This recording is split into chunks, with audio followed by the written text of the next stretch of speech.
Qual é a ideia do ser pai? Não sei se passa pela mente ou pelo coração das pessoas, mas qual é a ideia do ser pai? Em 10 anos, o Brasil ganha mais de 1 milhão de famílias formadas por mães solteiras. Isso é a verdade, é a realidade do nosso país. E isso é uma desestrutura na ordem familiar, que tem uma composição, que tem uma formação, né? Isso é uma desestrutura naquilo que a gente caracteriza como ordem familiar. E as pessoas costumam falar normalmente que pai é aquele que cria. Alguém já ouviu isso? Quem concorda? Também. Pai é aquele que cria. E cá entre nós, os pais criam de um jeito bem peculiar. É uma maneira assim muito pai. Pais, acho que colocam as mães meio doidas, porque os pais têm um jeito muito peculiar de criar, né? Os pais têm umas brincadeiras muito deles, os pais têm um jeito muito particular de criar. Geralmente as mães ficam doidas, meu Deus, esses meninos estão mais magros, esses meninos estão não sei o quê, porque as mães têm todo jeitinho organizadinho de cuidar e os pais são mais assim desligados da vida. Sim ou não? Eu lembro que minha mãe viajava, quando ela voltava, esses meninos estão mais magros. Porque meu pai, vocês querem comer o que hoje? Pipoca, vamos comer pipoca. Adorava isso, cara. Falou, pai, vocês querem jantar o quê? Sorvete. Então a janta vai ser sorvete. Quando que com mãe isso acontece, gente? Com mãe isso acontece? Não, jamais, né? Com mãe a coisa é toda no miúdo, no miúdo. É o almoço, a janta, o café e tudo muito bem organizadinho, né? Pais que um jeito peculiar. Agora, ao afirmarmos que pai é aquele que cria, quando as pessoas falam pai é aquele que cria, subentende-se então que pai é aquele que cuida. Quem concorda? Né? Porque geralmente quem cria cuida. Geralmente quem cria cuida. E está saindo lá? Desligou? Ah, tá.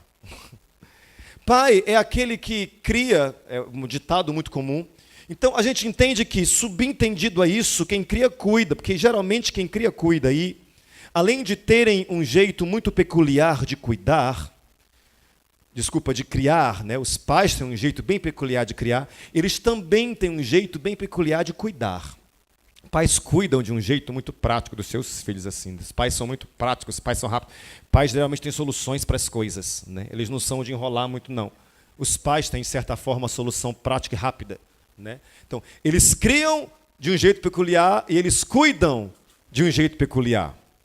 Alguém entende o que eu estou falando? É bem assim. Criam de jeitos diferentes. Mães tendem a ser mais rígidas, pais soltam um pouco mais. Mães tendem a falar bastante, pais tendem a olhar bastante, né? E a gente entende a criação que cada um estabelece para conosco. Mas eu quero chamar a tua atenção para essa realidade de pai, não apenas e não somente, não exatamente para essa figura de pai que nós temos a nível desse mundo que a gente vive, desse mundo natural. Eu chamo você para uma figura e para uma realidade um pouco maior e mais extensa do ser pai, né? Da figura do pai. Não só esse pai natural, mas um pai que está acima de todos, que é o pai que cuida de nós. Nós temos um pai que cuida de nós e que é fiel para conosco. A Bíblia fala, mas a todos quantos o receberam, deu-lhes o poder de serem feitos filhos de Deus. Receberam quem? Receberam a pessoa de Jesus. Quando você recebe a pessoa de Jesus, que é o Filho de Deus, você se torna então irmão de Jesus e filho de Deus também. Por isso que nós nos chamamos de irmãos aqui. Por quê? Nós somos filhos do mesmo pai. Então essa pessoa que está ao seu lado é sua irmã. Estranha, mas é. Né? Compartilha contigo dessa caminhada com Cristo, dessa vida contigo, é sua irmã. Né? Nós somos irmãos porque somos filhos desse mesmo pai. Se nós somos filhos de Deus, como nós lemos agora há pouco, então ele é o nosso pai. E essa figura que eu chamo a tua atenção, porque a Bíblia fala no livro de Romanos claramente para a gente, pois vocês não receberam um espírito que os escravize para novamente temerem, mas receberam um espírito que os torna filhos por adoção, por meio do qual clamamos o quê? Abba, Pai. O próprio Espírito de Deus testemunha ao nosso espírito de que nós somos filhos de Deus. Então, quando você entende que pai é aquele que cuida, como um pai, Deus, todo dia, pensa em você. Todo dia, pensa em você. Toda hora, Deus cuida de você. A cada minuto, Deus se importa com você. E porque a cada segundo, Deus te ama. Como um pai, Ele faz isso conosco. E quando você entende esse contexto do pai que se apresenta aqui, eu quero que você de fato entenda e compreenda profundamente como um pai de amor, como um pai fiel, como um pai amoroso, Deus cuida. E eu preciso que isso fique muito bem firmado na sua mente. Lê isso para mim. Mais uma vez. Por favor, guarda isso. Deus cuida. Mais uma vez. Deus cuida. E eu quero que você entenda isso e veja isso com os olhos de um Deus que é seu pai. Não com os olhos de um Deus que as pessoas imaginam que é um carrasco, que aponta e que exige coisas que nós não podemos dar e nem conseguimos fazer. Mas olhos de um Deus como um pai. Aí então nós vamos fazer a leitura bíblica que você pode fazer no seu lugar sentado mesmo. Se você trouxe uma Bíblia, é no livro de Deuteronômio, capítulo 6. Deuteronômio, capítulo 6, a partir do versículo 1. Se você não trouxe Bíblia em forma de aplicativo ou em forma de livro, não tem problema. Você pode acompanhar a gente na projeção e não ficar perdido de ler a Bíblia. E tem que ler para tentar entender, porque a Bíblia é difícil de entender, gente. E quando é Velho Testamento é pior, que a linguagem é tão difícil para a gente inteligente, porque vós sois ossos. Tem palavra que eu nem sei, gente. Que eu leio e falo, obrigado, Deus, mas eu não entendi nadinha, depois eu vejo. É bom você entender o que você está lendo para poder isso fazer efeito na tua vida e no teu coração. Então vamos tentar, de alguma forma, compreender o que nós estamos lendo aqui. Deuteronômio, capítulo 6. Nós vamos ler a partir do versículo 1, depois vamos pular alguns versículos, tá? Diz assim: estes, pois, são os mandamentos, os estatutos e os juízos que mandou o Senhor vosso Deus para ensinar-vos, para que os cumprisseis na terra a que passais a possuir. Deus estava dando uma sequência de leis e estatutos para que eles cumprissem quando entrassem na terra. Versículo 9 diz assim: e as escreverás nos umbrais de tua casa e nas tuas portas. Quando, pois, o Senhor teu Deus te introduzir na terra que jurou a teus pais, Abraão, Isaque e Jacó, que eram os antepassados, que te daria com grandes e boas cidades que tu não edificastes, e casas cheias de todo bem que tu não enchestes, e poços cavados que tu não cavastes, vinhas e olivais que tu não plantastes, e comeres e te fartares de tudo isso, cuidado, para que não te esqueças do Senhor, que te tirou da terra do Egito, da casa da servidão. Amém? Aqui nós lemos o que diz o livro de Deuteronômio. Deuteronômio quer dizer repetição das leis. Que leis, pastor? Eu quero que você entenda o contexto disso, onde nós estamos. O que é esse livro de Deuteronômio? É o 5º livro do Pentateuco. O Pentateuco são os 5 primeiros livros da Bíblia, que são quais? Está escrito?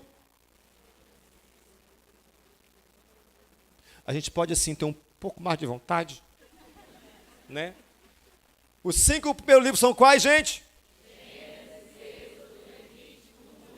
Pois é. Deuteronômio, que é o 5º livro, ele repete tudo o que foi trazido a conhecimento do povo no livro de Levítico.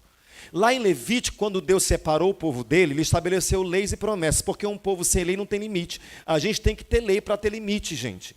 Se não tiver lei, nós não temos limite. Você sabe que é assim? Se não se impor leis de alguma forma, as pessoas não têm limite para nada. Elas vão vivendo do jeito que elas querem, fazendo o que elas querem. Nós conseguimos frear e parar por causa das leis. É assim. Eu lembro que uma vez eu estava na Alemanha fui visitar uma amiga, e a avó dela foi deixar a gente no aeroporto. Essa senhora, uma senhora de 78 anos, entrou num carro e foi para o aeroporto a 180 por hora. Eu falei, minha senhora, em nome de Jesus, minha senhora, a senhora pega leve. E ela dirigiu, olhar para trás. Não, meu filho, olhe para frente, olhe para frente. Eu falei, meu Deus, a tua avó, ela é boa, é? É, porque aqui nós não temos limite de velocidade nas BRs. Isso é uma coisa perigosa e arriscada, não ter limite, né? Não usufruir de limite. Segura, Fábio, fique menos agoniado. Né? Não ter limite, não usufruir de limite. Não ter limite. Limite é algo que consegue nos frear e nos parar e nos conduzir de maneira melhor para alguns lugares. Deuteronômio repetiu aquilo que foi trazido em Levítico. E Deuteronômio é o desfecho de uma história iniciada lá no livro de Êxodo. E aqui eu quero que você preste atenção para você entender o que é o livro de Deuteronômio e o que ele abrange e em que momento da história ele se encaixa. Que desfecho é esse que o Senhor está falando? Qual é esse desfecho que Deuteronômio fecha de maneira profunda? O desfecho é o seguinte, eu acho que vocês vão lembrar. Lembra aí da nação de Israel como escrava do Egito por 433 anos. Gente, foi muito tempo escravo em um lugar. 433 anos vivendo em ritmo de escravidão, que foi de pai para filho, para neto, para bisneto, assim foi de geração, uma geração muito extensa, muito comprida. Só que chegou um belo dia que Deus decidiu que chegou o final desse tipo de vida, que Deus tinha uma nova vida para eles. Porque Deus sempre tem novidades para nós. Chega um dia que sim, Deus fala, olha, encerrou, acabou esse período desse ciclo onde nada acontece, onde sua vida é um marasmo, onde não há ânimo, onde não há alegria. Agora é um novo tempo, agora é um novo momento. Deus tem coisas novas para a gente. Deus sempre estabelece um novo tempo para a gente. Não importa o que a gente passou, de onde nós viemos, Deus sempre estabelece um tempo novo. Você pode perguntar, quando, pastor? Em que momento? Eu não sei, mas Ele sempre estabelece um novo tempo e declara o fim de algumas coisas antigas que pesam para a gente. Foram 433 anos como escravos em um lugar, e Deus falou, agora acabou, não tem mais.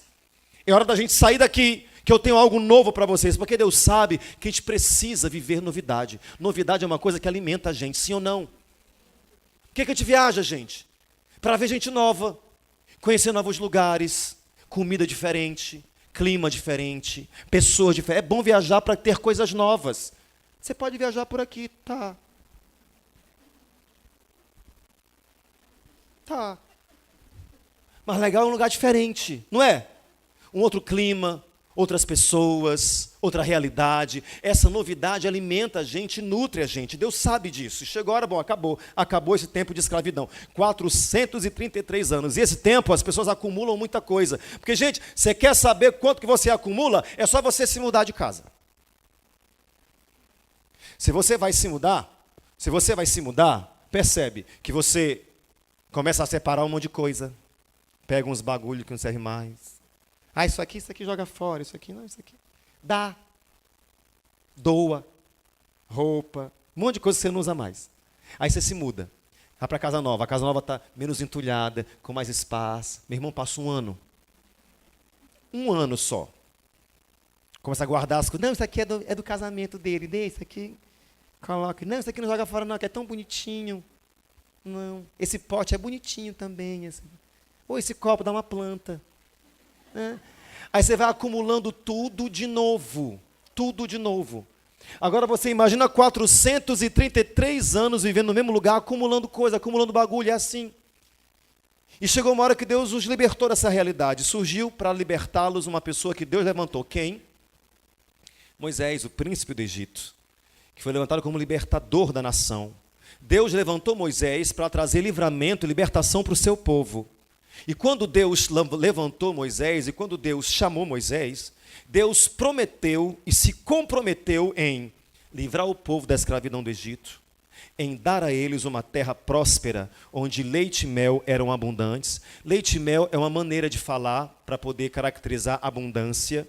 Deus prometeu e se comprometeu em fazê-los habitar em cidades fortificadas e prontas. Vocês vão entrar em um lugar que está tudo pronto para estar lá, tudo ok, tudo preparado, tudo construído, as casas estão no lugar, tudo no seu devido lugar, e eu estou dando para vocês. Ótimo, então vamos ter que sair desse estado de escravidão. Vamos, levanta Moisés. Como é que a gente vai sair, Deus? Porque Faraó não quer liberar a gente. Deixa comigo que eu vou vir, tem um esquema já preparado. 10 pragas. Ele não libera, mas 10 pragas virão sobre o Egito, e essas 10 pragas vão causar pânico no povo, ele vai liberar ao final. Entenda uma coisa, pastor, por que 10 pragas? Porque não foram 9. Mas por que praga? O povo do Egito, gente, Deus não faz nada por acaso. Nada. Deus não faz nada por acaso. Nada. Ele lançou 10 pragas porque o povo do Egito era um povo extremamente idólatra. Cada praga que Deus lançou sobre o Egito destronava um Deus que eles acreditavam. Quando vinha a praga que o rio se transformou em sangue, eles corriam para procurar a ajuda de um Deus que não pôde fazer nada. Quando vinha uma praga das rãs, ele corria a um Deus que poderia resolver e não resolvia nada. Então, cada praga que veio e ficou provado que o Deus deles não os ouvia, foi destronado um ídolo e foi levantado o Deus de Israel. E assim foram 10 pragas, a praga as águas tornarem sangue, a praga das rãs, a praga dos piolhos. Essa praga eu tive na minha infância, eu vivi. Alguém não teve piolho aqui, gente? Quem nunca teve piolho? Nunca! Nunca! Nem lêndia.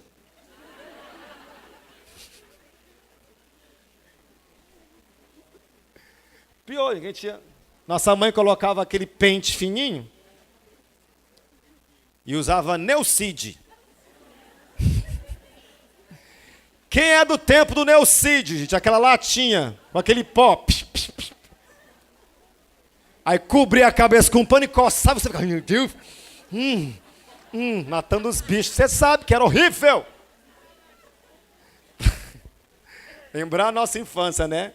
Praga dos piolhos, praga das moscas, praga da pestilência, praga das úlceras, praga do granizo, praga dos gafanhotos, a praga da escuridão e, por fim, a morte dos...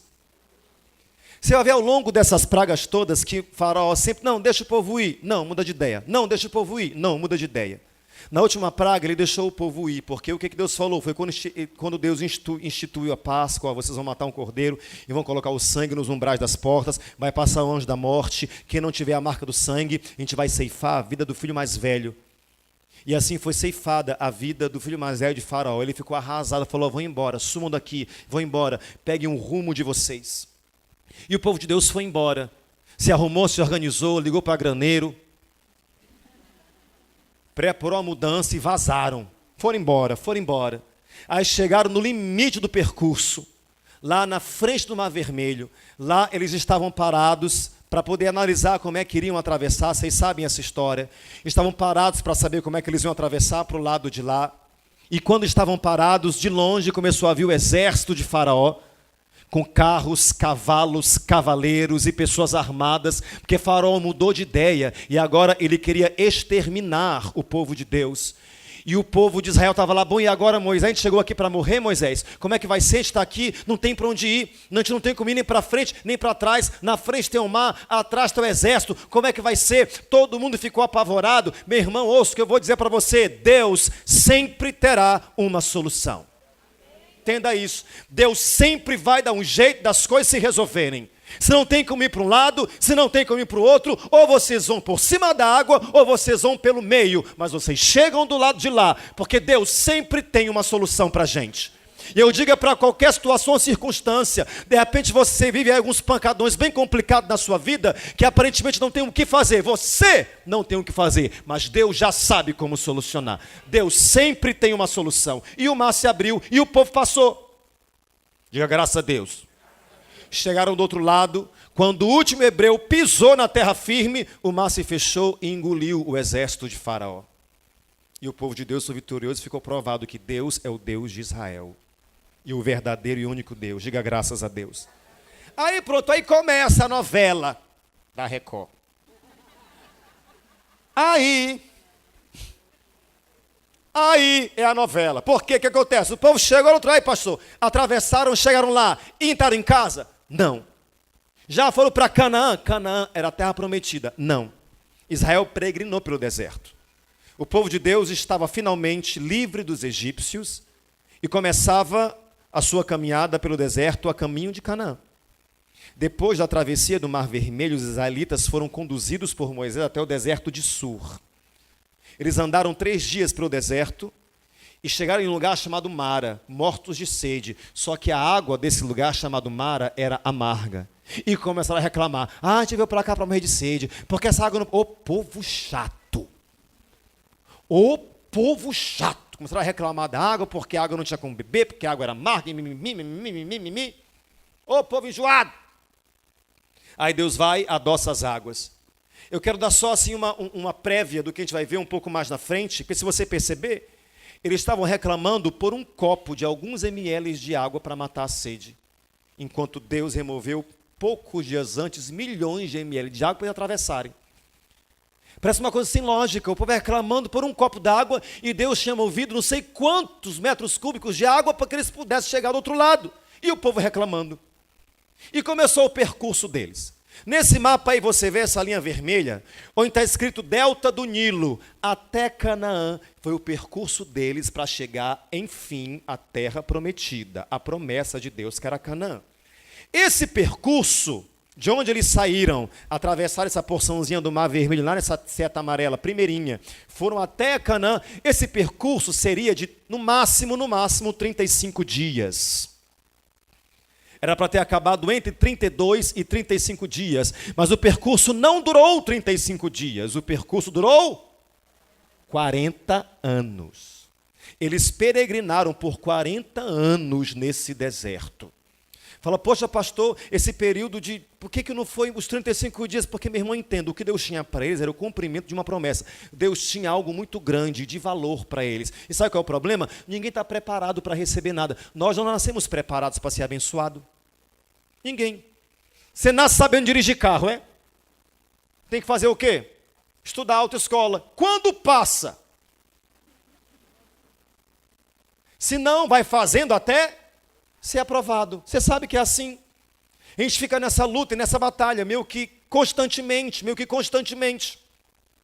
Foi 40 anos nesse deserto para chegar em algum lugar. 40 anos. Porque ninguém nasce preparado para nada. Ninguém nasce pronto para ser marido. Ninguém nasce pronto para ser esposa. Ninguém nasce pronto para ser amigo. Ninguém nasce pronto para ser namorado ou namorada. Ninguém nasce pronto para ser, sabe, alguém assim, nossa, super especial. A gente vai aprendendo ao longo do tempo. Só que quanto mais tempo você demora para aprender, mais tempo você demora para chegar. Não foram 35 dias caminhando, foram 40 anos pelo deserto. Só que no deserto, inúmeros milagres aconteceram. Inúmeros milagres aconteceram. Porque os projetos de Deus sempre começam no deserto. Quando você perceber que um deserto chegou na tua vida, opa, fica logo alegre, porque se o deserto chegou, é Deus te preparando para coisa boa que vai chegar logo depois. Enquanto não tem deserto, é porque não tem coisa boa chegando. Mas quando os desertos chegam, Deus começa a preparar a gente para receber o que Ele tem para nos dar. Nunca ninguém chega para Canaã sem passar por lá. Deserto não é lugar bom, gente. Não é. Deserto não é legal. Olha, quem já foi em Barreirinhas aqui? Eu nunca fui. Porque eu tenho o meu pânico de ir lá. Você fica no meio do nada. Com o sol que amolece a muleira da gente. Não tem Wi-Fi. Não tem quiosque de água e comida. Você fica no meio do nada. Isso é deserto. Meio do nada, meu irmão. E haja subir e descer. E cansa, e não acaba nunca. É complicado. Deserto é lugar de sermos moldados. Deserto é lugar de nos esvaziarmos. Deserto é lugar de aprendizado. Deserto é lugar de mudança. Deserto é lugar de amadurecimento. Deserto é lugar de provas, aprovações e reprovações também. Isso é deserto. Deserto é esse tipo de situação que a gente vive e enfrenta. Gente, deserto não é lugar bom, mas é lugar necessário. E eu afirmo e repito para vocês, se porventura você chegar em um lugar que você não se sente muito confortável, é aí que Deus quer que você esteja. Porque isso vai proporcionar mudanças profundas em você. Porque mudando a gente, Deus trabalha pela gente. Quem me entende aqui, diga amém. Agora, ninguém mora ou vive no deserto. Ninguém. Não é para você construir sua casa e fazer morada no deserto, não. Ninguém mora nem vive no deserto. Mas tem obrigatoriamente que passar por lá se você quer chegar até Canaã. Se você quer alcançar alguma promessa de Deus para a tua vida, aí, meu irmão, eu sinto muito, você vai ter que passar pelo deserto. Canaã, para nós, é a promessa de Deus. E tem promessa de Deus para todo mundo. Não sei se você entendeu. Tem promessa de Deus para todo mundo. Amém. Ótimo isso. Mas perceba, quando nós chegamos neste deserto, conhecemos o agir e o cuidado de um Deus que somente nesse lugar a gente consegue... Gente, é só no deserto que você vê algumas coisas que Deus se revela. Não dá para conhecer um pouco mais de Deus se não for no deserto. Porque no deserto fica todo mundo tão bonzinho. No deserto o povo anda no miudinho. No deserto o povo fica humilde, sim ou não? Então, se tem alguma pessoa que você convive e dá trabalho para você, não ora para Deus abençoar. Fala assim, Deus, pega e joga lá. Porque no deserto a pessoa fica boazinha. No deserto, que é o pancadão, o povo ora. Não é? Procura igreja. Não é? Lê Bíblia. Oh, o deserto é bom demais, gente. Então, aquelas pessoas complicadas da tua convivência, sabe como é que você vai orar? Deus, pega essa pessoa, coloca no desertinho da vidinha e deixa lá. Porque lá essa pessoa vai aprender, vai crescer e vai mudar. Por quê, pastor? Por quê? Porque no deserto tudo falta, mas Deus cuida. Você pode ver que no deserto você não tem o que você gostaria, você tem o que você precisa. Não é? Quem já viveu isso? Eu já. Eu lembro quando eu era criança, num período de dificuldade da minha vida, minha mãe, ela pegava o pão, cortava o pão, passava óleo e sal, para fazer de conta que era manteiga. Não tinha o que eu queria, mas tinha o que eu precisava. Não tem comida? Tem banana. Ótimo, pega a banana, abre, guarda a casca. Que a gente faz a casca milanesa. Dá um jeito no deserto, meu bem. Porque você não tem o que você quer, mas você tem o que você... Se você vê pela palavra de Deus, gente, pela palavra de Deus, no deserto, o povo tinha uma nuvem para guiar de dia e proteger do sol escaldante. A Bíblia fala em Salmos, de dia os guiou por uma nuvem. Isso é muito cuidado, né? Porque como um pai, Deus cuida. No deserto, o povo tinha uma coluna de fogo para guiar de noite e aquecer do frio que desce quando o sol desaparece. De manhã era uma nuvem, à noite, toda noite eram guiados por uma coluna de fogo. Isso só porque, como um pai, Deus cuida. Eles em nenhum momento passaram fome. Gente, é impressionante. Você pode não ter o que você quer, mas Deus nunca te deixa passar necessidade, não. Eles nunca passaram fome. Eles tinham fome e Deus falou assim, olha, é o seguinte, o Senhor disse a Moisés, agora eu vou fazer chover do céu pão para vocês, que era maná. Meu Deus, não faz chover pão aqui em São Luís, pai. Vou fazer chover pão para vocês, que é o maná. E o povo deverá sair e cada um deverá juntar uma porção que dê para um dia. Deus deu pão para comerem. Porque como um pai, Deus cuida. E olha, Deus ainda faz uns caprichos para a gente. Porque tem uma hora que o povo ficou assim, não aguento mais comer maná, não aguento mais comer isso. Poxa, eu queria comer carne, eu quero comer carne. Não tem carne, vocês querem carne? Poxa, tá bom, se vocês querem carne, vocês vão ter carne. O que Deus fez? No versículo 12 diz assim, eu tenho ouvido as reclamações dos israelitas. Diga-lhes que hoje, à tarde, antes de escurecer, eles comerão carne, e amanhã de manhã comerão pão à vontade. Aí ficarão sabendo que eu sou o Senhor, sou o Deus deles. À tarde apareceu um grande bando de codornas, eram tantas que cobriram o acampamento, e no dia seguinte de manhã havia orvalho em volta de todo o acampamento. Querem carne? Pois comam carne. Deserto não tem o que a gente quer, mas de vez em quando Deus ainda faz um capricho para a gente, só para nos agradar. Sim ou não, gente? Oh, demais. Eu lembro que no período de vacas magras, aquela fome mesmo, uma irmã levou para a gente uma macaxeira.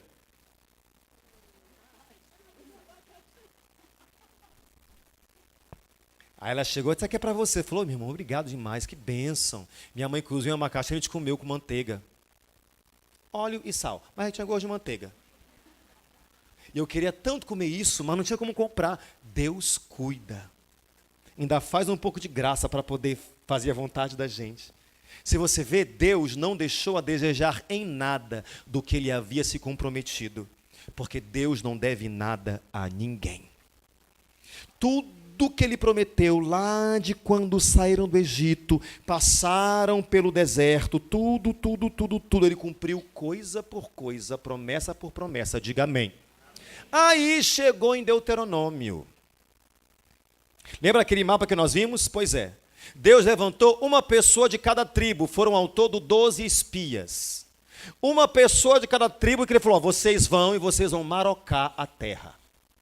Eu quero que vocês olhem tudo e tragam um relatório de tudo que vocês virem nessa terra. Meu irmão, ele mandou 12 para lá. Para quê? Para olhar. Eles estavam quase entrando em Canaã. Tipo assim, naquela placa, seja bem-vindo. Vão lá, maroquem tudo e tragam todas as informações que vocês tiverem colhido para a gente. Esses 12 espias foram, passaram 40 dias. Mas foram tudo, gente, rodaram Canaã inteira. Foram São Luís, Codó, Rosário, Bacabal, sabe, onde mais? Turiaçu, Santinês, Pinheiro, Caxias, Zedoca, São Domingos. Gente, são mais 200, tá bom. Eles rodaram Canaã toda. Depois que rodaram, trouxeram as informações para todo mundo. Quando chegaram lá, a Bíblia fala que foi mais ou menos assim, presta bem atenção, tá? E eles voltaram de espiar a terra ao fim de quanto tempo? E caminharam e vieram a Moisés e a Arão e a toda a congregação, reuniram todo mundo dos filhos de Israel no deserto de Parã, em Cádiz. E deram-lhes notícias a eles e a toda a congregação e mostraram-lhe os frutos da terra. A gente chegaram lá e ainda levaram fruta para provar como eram as coisas boas de lá, porque era uma terra abençoada. Se você nunca foi em Jerusalém, um dia você vai em nome de Jesus. Você precisa, todo cristão precisa conhecer lá, porque lá você vê a bênção clara de Deus. Que terra era essa? Era uma terra seca, era uma terra de pedra, é uma terra de terra. Terra, pedra e pedregulho, nada mais do que isso. Como é que essa terra pode dar alguma coisa? São gotas que caem no solo, gotas de água. Essas gotas de água fazem eles serem os maiores produtores de manga, mamão, uva, morango. Porque a terra é seca, não importa, a terra tem a bênção de Deus. E quando tem a bênção de Deus, tudo nessa vida prospera. Só precisa da bênção de Deus, e quando tem a bênção dele, tudo prospera e tudo dá certo. O que você precisa é da bênção de Deus na tua vida, da bênção de Deus na tua casa, da bênção de Deus no teu trabalho, da bênção de Deus nos teus negócios, porque onde tem a bênção de Deus, tudo prospera e tudo dá certo. Eu libero a bênção de Deus sobre a tua vida e a tua casa e tudo que você tocar em nome de Jesus. Quem recebe isso, diga amém. Amém. Pois é, essa é a terra. E contaram-lhes e disseram: fomos à terra que nos enviastes. E verdadeiramente lá emana leite e mel, e este é o seu fruto, trouxeram lá.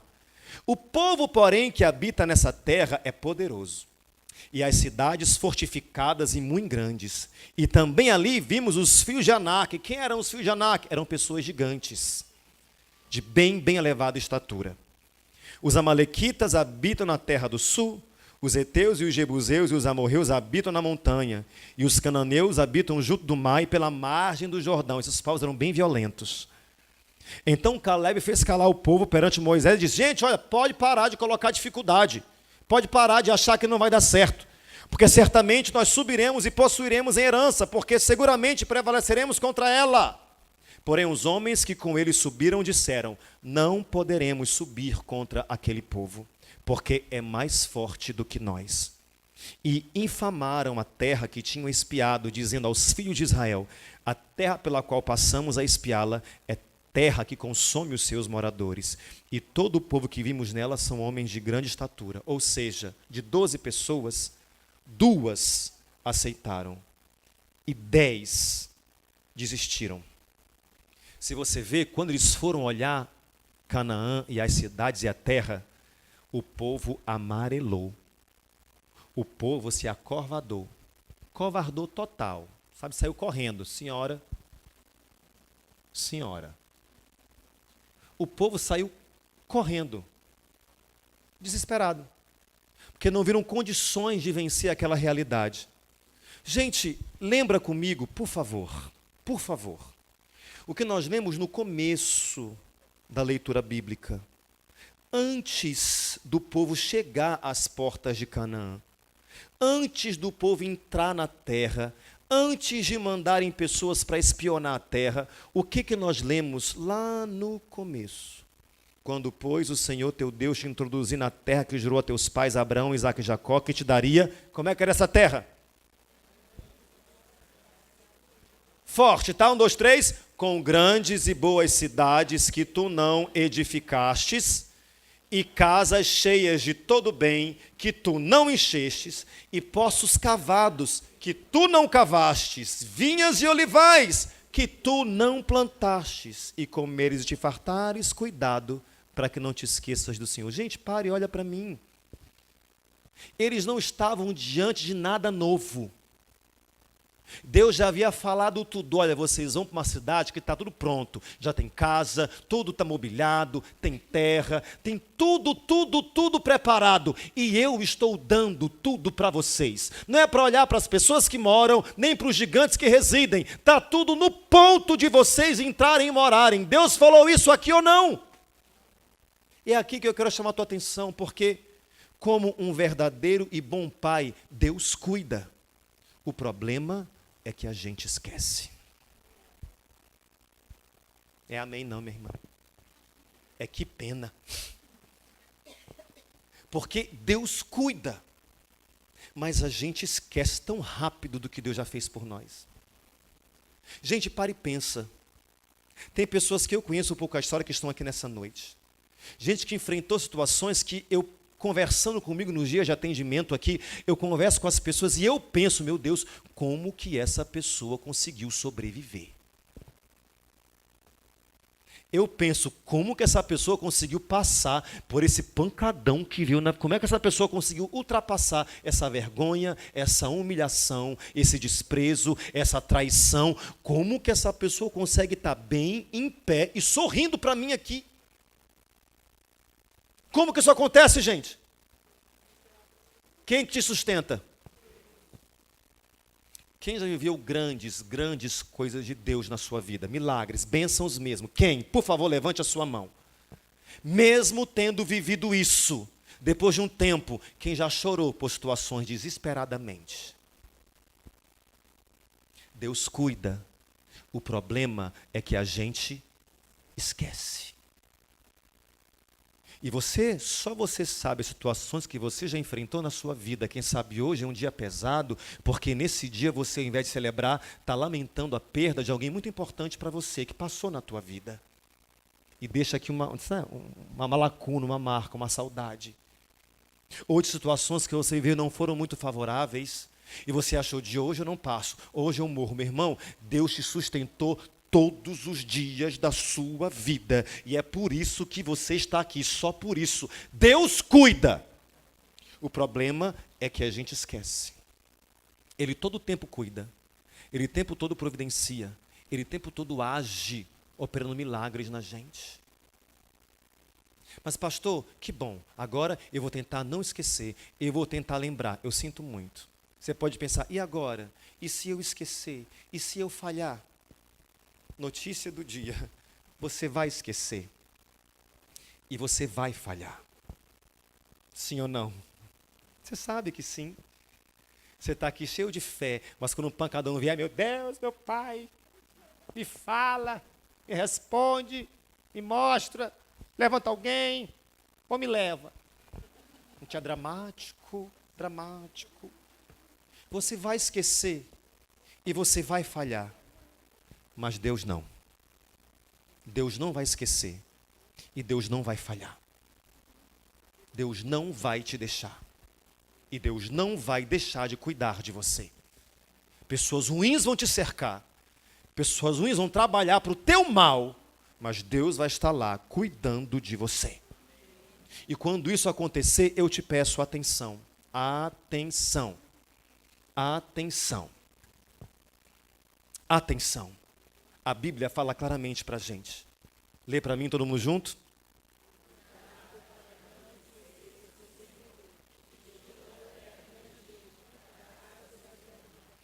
Deus cuida e a gente esquece. Sabe o que acontece?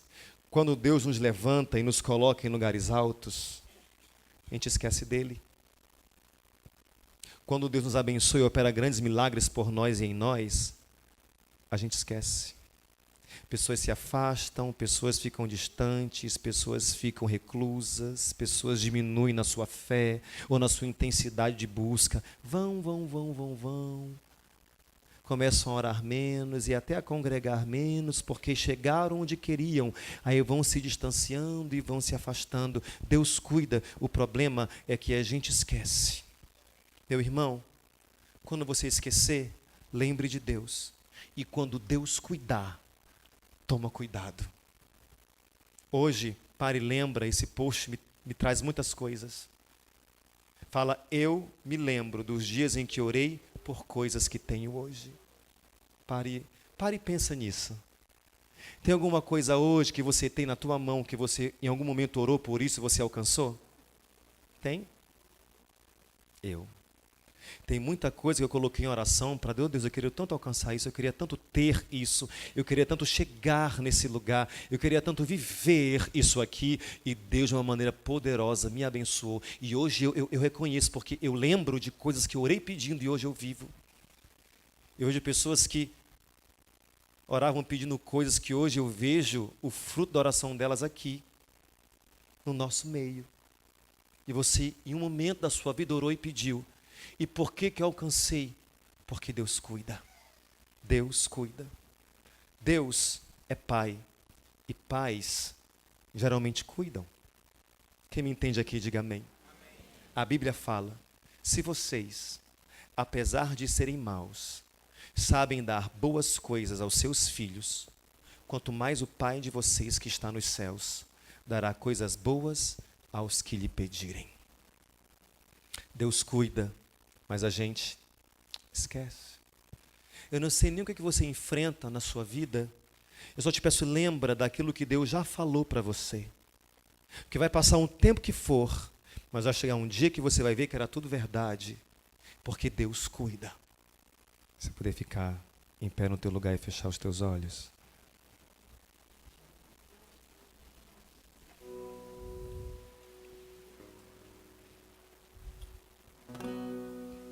Eu lembro de coisas que eu tenho hoje, e por essas coisas eu orei um tempo atrás. Deus cuida. Às vezes as coisas da vida vêm e a gente esquece. E se sente derrotado e vencido e frustrado, não tem porquê. Deus cuida. E geralmente a gente vem na igreja para pedir alguma coisa para Deus. Mas no Dia dos Pais a gente dá e não pede. Então nessa hora, eu sei que de repente você pode ter muitas coisas para pedir em forma de ajuda para Deus, mas agora vamos agradecer o que a gente já recebeu dele, porque ele cuida como ninguém. Ele cuida. De repente você não está onde você queria, mas ele vai te levar para lá. Ou você não está como você deseja, mas ele vai te colocar nesse lugar, porque ele cuida. O problema é que a gente esquece. E quando a gente esquece, a gente é tomado pela ansiedade, pelo medo, pela aflição, pela revolta, pela tristeza, pela frustração. Então não esqueça. Quando todos os meus medos já não cabem mais em mim, quando o céu está de bronze e parece que é o fim, quando o vento está revolto e o mar não quer se acalmar, quando as horas do relógio se demoram a passar, muitas vezes não consigo os teus planos compreender, mas prefiro confiar sem entender. Eu creio em ti, eu creio em ti, eu olho pra ti e espero em ti. E Deus, como um pai, diz pra gente: Quando você sente medo, do teu lado eu estou. E é bom que você saiba que eu sinto a sua dor. Nunca, nunca se esqueça que o mar posso acalmar, e que eu sei o tempo certo da vitória te entregar. Este tempo é necessário para te amadurecer, e depois tem novidade para você. Eu cuido de ti, eu cuido de ti. Descansa em mim, comece a sorrir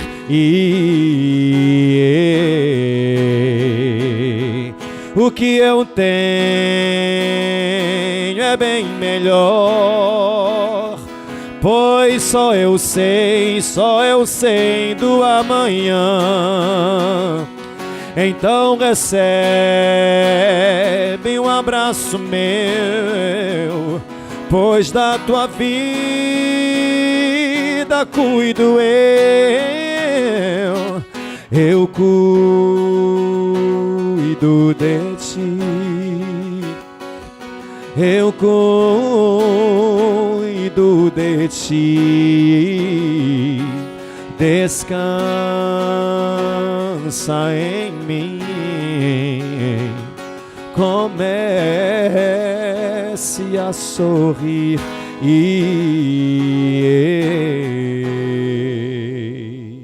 Senhor, como um Pai de amor maravilhoso, o Senhor cuida de nós. Nos perdoa porque muitas vezes a gente esquece. Aí a gente enfrenta situações de tristeza e se desespera, aí a gente enfrenta situações de injustiça e se desespera, e aí a gente olha para trás e se sente frustrado com o que alcançou e se desespera, e a gente chora porque parece que o amanhã não vai ser melhor. Oh Deus, não deixa a gente esquecer que o Senhor cuida. Nos ajuda a trazer à memória o que o Senhor já fez e já operou por nós. Hoje nós não queremos te pedir muita coisa, nós queremos te agradecer e reconhecer o tanto que o Senhor já fez por nós. Porque como existem coisas que nós oramos para alcançar e viver, e hoje nós alcançamos e vivemos, porque o Senhor é um Deus que cuida dos seus. Eu te peço que o Senhor ajude cada pessoa e sustente, fortaleça aqueles que nesse período de espera se encontram cansados, desanimados, frustrados e até pensarem em desistir de viver aquilo que o coração deles deseja viver. Pai, que entendam que o Senhor cuida. Não nos deixe esquecer disso. Renova as forças daquele que se encontra desanimado e abatido. Aumenta a fé daquele que se encontra cansado. E fortalece todos os teus filhos e filhas como um Pai de amor. Eu te peço isso nessa noite, no nome de Jesus. E quem recebe isso, diga amém.